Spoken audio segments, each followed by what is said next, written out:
Hello friends, வேலும் மயிலும் துணை. கார்த்திகை தீபம் இன்னைக்கு ஏற்றியாச்சு. இன்னைக்கு கொஞ்சம் மழை கம்மியாக இருந்துச்சு, அதனால கொஞ்சம் நிறைய விளக்குலாம் ஏற்றி வச்சு வீட்லேயும் நிறையா விளக்கு வச்சுட்டு வீட்டில் எல்லா இடத்துலையுமே விளக்கு வச்சுட்டு தெருவாசல்லேருந்து எல்லாம் விளக்கு வச்சாச்சு. விளக்கு வச்சு ஒரு 10 நிமிஷம் தான் இருக்கும், உடனே திருப்பி மழை வந்துருச்சு. மாடிக்கு எடுத்துகிட்டு போகிறதுக்குள்ளேயுமே மழை வந்துருச்சு. அதுக்குள்ளே மழையிலையுமே பக்கத்தில் எங்கள் வீட்டுக்கு பக்கத்தில் இருக்கிற கோயிலில் சொக்கப்பானை கொளுத்துனாங்க. பக்கத்துல இருந்ததுனால நல்லா தெரிஞ்சது, நல்லா பார்த்தோம். எப்பொழுதுமே ரொம்ப கூட்டமா இருக்கும், இங்க இருந்து பாக்குறதுக்கு தெரியாது. இன்னைக்கு மழையினால கூட்டமே யாரும் இல்லை ரொம்ப, அதனால இங்க இருந்தே நல்லா தெரிஞ்சது. நாங்க பாத்தீங்கன்னா சாயந்தரம் 6 மணிக்கே பொரியெல்லாம் கிளறி விளக்கேத்தி சாமி கும்பிட்டுட்டோம். நீங்களாம் எத்தனை மணிக்கு விளக்கேத்துனீங்க?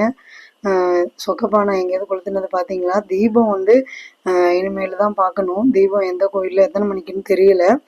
தீபம் பார்க்கணும் இனிமேல் தான்.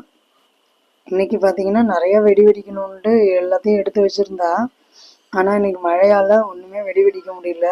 ஒரு 5 நிமிஷம் 10 நிமிஷம் கிடைச்ச கேப்பில் கொஞ்சோண்டு வெடி வெடிச்சது தான். ஃபுல்லாக எல்லா வெடியும் வெடிக்க முடியல. நீங்கள் உங்கள் வீட்டில் எப்படி தீபம் ஏற்றி வழிபட்டீங்கன்றதை கமெண்டில் சொல்லுங்கள். தேங்க்யூ ஃபார் வாட்சிங்.